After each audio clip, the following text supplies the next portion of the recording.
Peter Mujarubi Muhongo, atafuatiwa na Mheshimiwa Asha Juma Feruz. Mheshimiwa Daktari Zeyana Abdalla Hamid ajiandae. Mheshimiwa Mwenyekiti, asante kwa kunipatia muda wa kuchangia bajeti ya wizara hii. Labda nianzie mwisho, Mwenyekiti. Wakati nitakapokuwa nachangia, nina mapendekezo 14.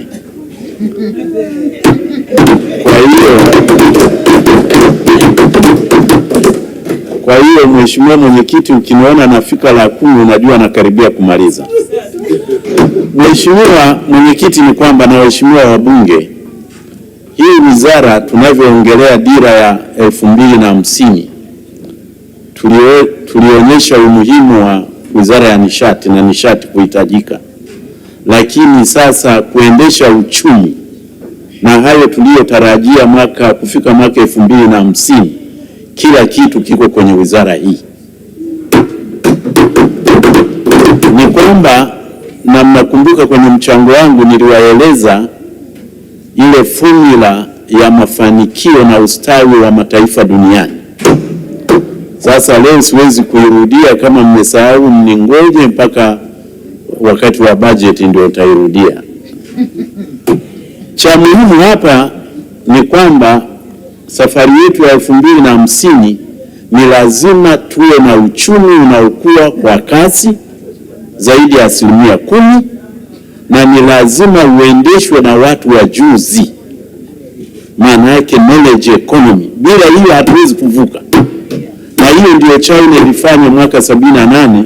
Mimi nakumbuka naenda kusoma lugha kule Ujerumani na kukutana na Wachina wamemwaga huko wengi, kumbe walikuwa wanajitayarisha kwa ajili ya mapinduzi ya uchumi nchini mwao. Na Mheshimiwa Waziri, unafanya vizuri hii ya kupeleka vijana kwenye vyuo vikubwa vikubwa.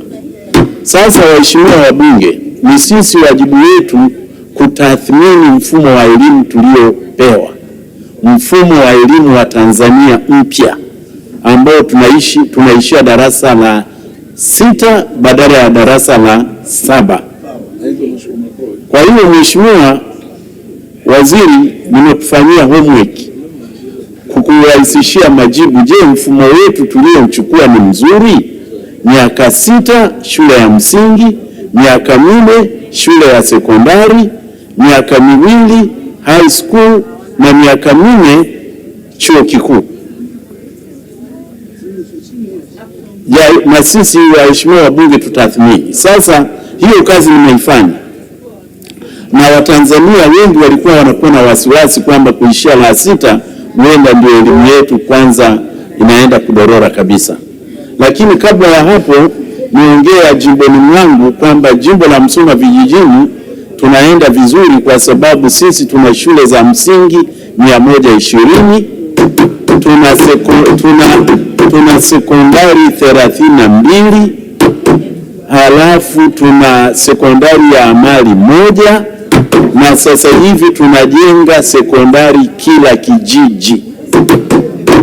Kwa hiyo napeleka shukrani zangu nyingi kwa serikali na kwa Mheshimiwa Rais, kama kweli wanataka tutoe mfano wa elimu bora ni Msoma vijijini. Na tunajenga maabara kwenye kila sekondari. Sasa waheshimiwa, turudi kwenye mfumo wa elimu. Tanzania tumeenda 6-4-2-4.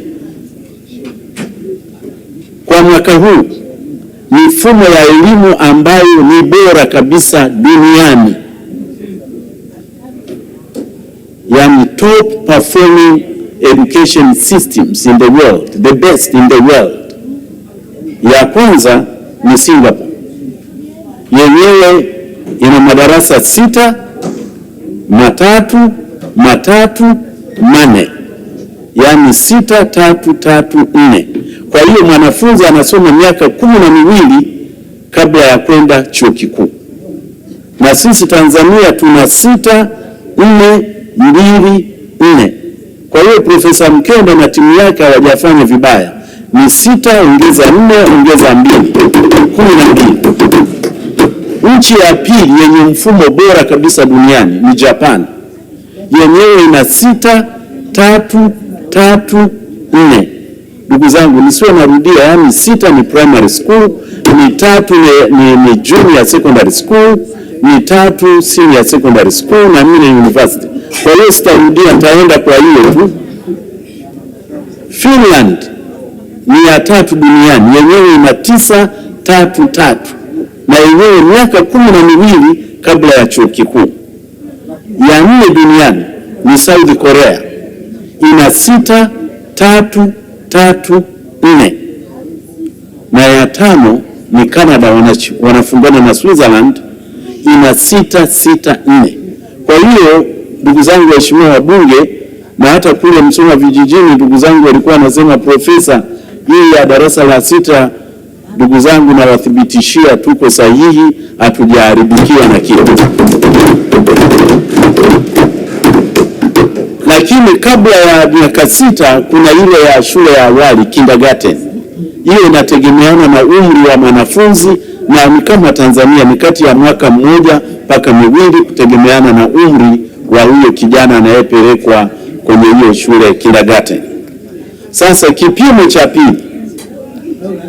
cha pili kama tunaenda vizuri, hiki ndicho naomba profesa na timu yako, hiki hatujakifanya tukifanye. Last time niliwaeleza, lakini nadhani safari yani sasa kila mtu anasema na mfumo mzuri. Sasa upi mfumo mzuri zaidi ya mwingine kimataifa? Kuna kupimana na yanaenda kupitia mashindano ya wanafunzi duniani, na sisi inabidi tukashindane huko. Mfumo wetu hauna matatizo, sasa tuone ubora wake ili tuboreshe, na mashindano haya yanafanywa na wanafunzi. Bado ya kwanza inaitwa Program for International Students Assessment, PISA. Miaka 15 wanafunzi wanashindana kusoma hisabati na sayansi. Na ya pili inaitwa Trends in International Mathematics and Science Study.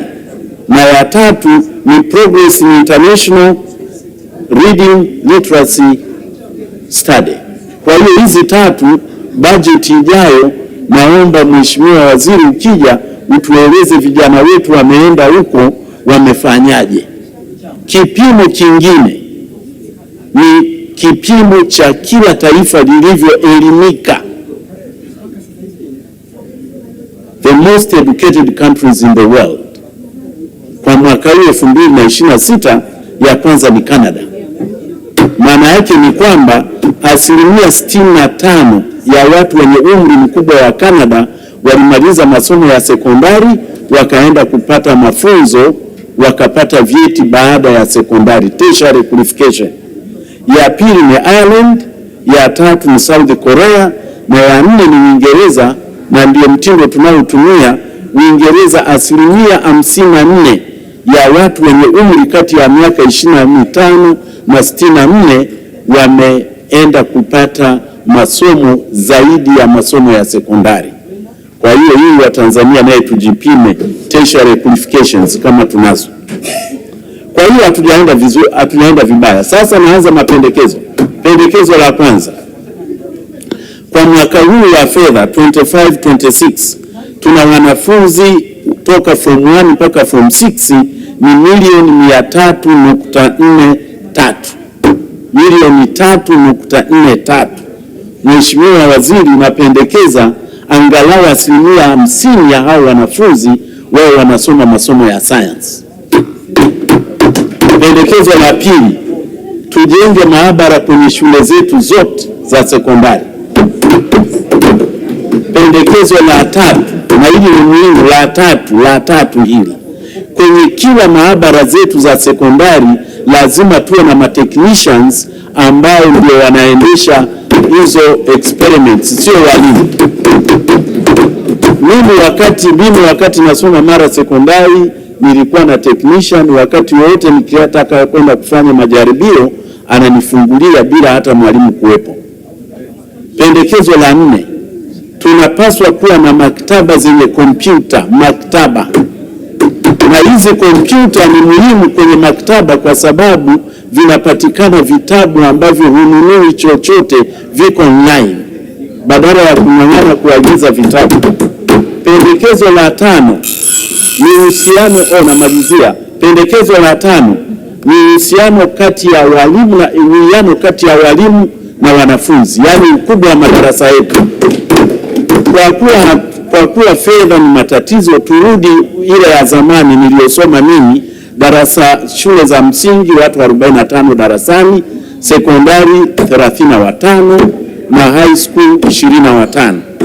Na hii sayansi ni lazima tutafute walimu wengi wa sayansi, kwa sababu ukiangalia physics yenyewe ina branch 9, chemistry ina branch 10, hesabu ina branch 6, biology ina branch 8. Kwa hiyo ndugu zangu, tunahitaji walimu wengi wa science. Pendekezo la 6, tunataka tuwe na technical schools, secondary schools kama ilivyokuwa Ifunda na Moshi. Ya 7, muhimu sana, VETA ishuke kwenye kila halmashauri, iwe na VETA moja. Pendekezo la 8, nakaribia kumaliza. Pendekezo la 8, tuwe na technical colleges ambazo tunaita polytechnics, ambayo mfano wake ni kama ya ile ya zamani Dar es Salaam Technical College. Pendekezo la 9, tuwe na vyuo vya aina 2, vyuo vya kawaida kama vya Dar es Salaam, alafu tuwe na muda wako umeisha. Namalizia tu hapo, lakini kwa sababu haya ni summarize. Namaliza kwa haya, namalizia mwenyekiti, asante. Mwisho ni kwenye kumalizia, mwisho tuweke hela kwenye utafiti na tutumie % moja ya GDP. La 11, COSTECH nilipendekeza lazima iwe foundation, COSTECH iwe foundation. La 12, wizara isaidie vyama vya kitaaluma vimekufa nchini, yaani kama vyama vya machemist, vya maphysicists, mathematicians vifufuliwe. Na la 13, profesa ihimize sekondari universities zianze kuwa na endowment, yaani pesa zilizotunzwa kusaidia mambo ya utafiti na nini. Sasa ukichukua lichuo likubwa kama la Harvard, endowment yake, hela ilizotunza kwa matumizi yake ni dola bilioni 55. Alafu ukichukua ya Texas wana bilioni 45. Kwa hiyo vyuo viwili hivi vya Marekani, Harvard na Texas, vina bilioni 100 zimetunzwa, zinazidi bajeti yetu ya bilioni 95. Na mwisho ni kwamba dira yetu ya maendeleo, ili tufanikiwe, ni lazima tuwekeze kwenye masomo ya science, na ni lazima. Asante sana. Asante.